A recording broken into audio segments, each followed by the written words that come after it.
So apparently people want Brock Lesnar to be the new leader of the new Vision faction, and honestly, I think that's stupid for two reasons. One, Brock Lesnar is a part-timer. He is barely on TV as it is. Since he returned at SummerSlam, we've seen him twice. One at SmackDown before, and then the rest of Palooza. That's it. We haven't seen him since.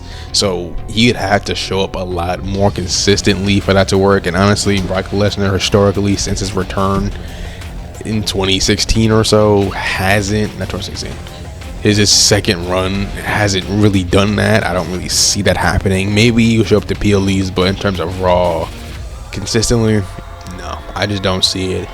And two, it just doesn't make sense storyline wise. One, because from what we've seen, Braun Breaker was the one who initiated the heel turn.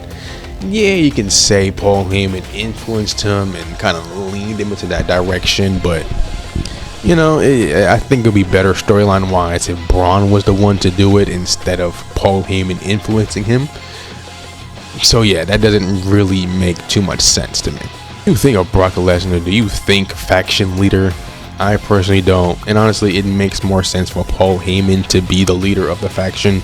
One, because he already has a similar role already as a Oracle, advocate, wise man, whatever you want to call it, that can naturally transition into a leader role, and it also allows for more natural expansion. If you have Brock Lesnar as your leader, one, why would Brock Lesnar even need a faction in the first place? That doesn't make any sense. He doesn't need help beating a guy like Cody or Roman or anything like that. And two, when has he ever gotten along with anyone for a sustained period of time? I don't, besides Paul Heyman. And even then, they kind of broke up and got back together multiple times already. So why would he be in control of Braun Breaker and Bronson Reed?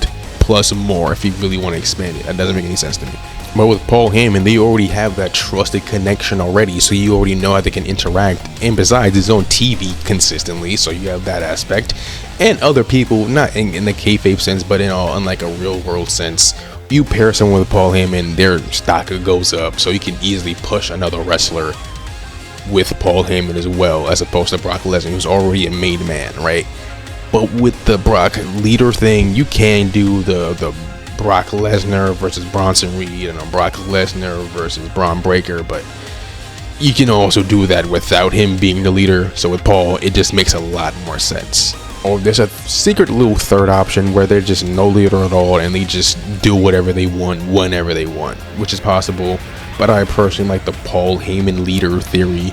You can even do a little bit of both, where they're kind of both the leader, but like mostly Paul Heyman is calling the shots a little bit. I like that more. But what about War Games? That seems to be the big talking point people have.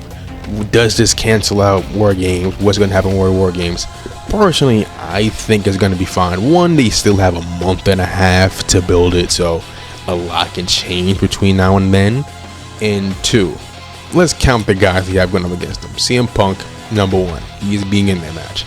Jey Uso, also being in that match. LA Knight, they're also being in that match. Those are the main three that's been causing the bronze problems, and vice versa. Roman Reigns, you can throw him in there too. He has been feuding with Bronson Reed for months now. And you can throw Seth Rollins in there now. That's 5. That's the right amount for a War Games team. Now, there is an alleged injury to Seth Rollins that could keep him out.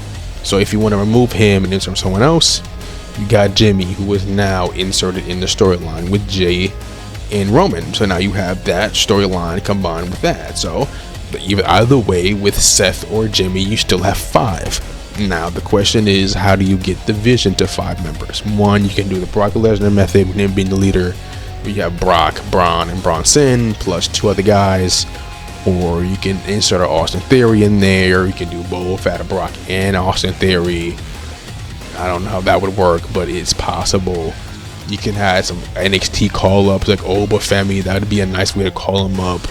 Or Tony D'Angelo. Or you can just have a random tag team or whatever. Some Drew McIntyre or something. I don't know. But you can have a combination of 2 other guys. That is a possibility as well. There you go. That's your 5. Team CM Punk versus Team Vision. Makes sense. So I personally do not think it's going to be Wyatt's versus the MFTs. I wouldn't have a problem with that per se, because they do have a month and a half to build it up. it'd just be weird going from expecting CM Punk and Roman and Jay versus Seth, Braun, and Bronson to go up to that set of NFTs. That'd be a kind of a crazy little drop off, but either way, I'm fine with it.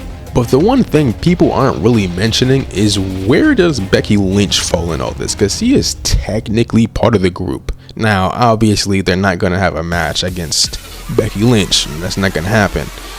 So, does Becky Lynch kind of go away from this whole situation and kind of just doesn't acknowledge it? Maybe she does acknowledge it and is kind of like a I'm going for my husband kind of situation. Either way, and that removes her like that from the situation, and that leads her to going down to the women's war game situation, because she's definitely going to be in the women's war game somehow, some way, joining Team Asuka and Kairi as the heels. And then you can have AJ Lee be part of Team Rhea and Io and get the other members somehow, some way, another way. That can be the way they go down. That's the way I would do it. Just have her acknowledge it, side with Seth, yada yada yada. Ends up in the women's war games. That's how I do it. And one more thing before we go, I do need to mention the CM Punk thing. He is the next challenger. He is the #1 contender. Now they're going to have that match most likely either at the Madison Square Garden show or Saturday Night's main event. I don't think they're going to do it at a Raw that's not MSG. I don't think they're going to do it on a random Raw before that. I don't think that's going to happen. It's going to set that for a big event. That is a big match after all. So does he win?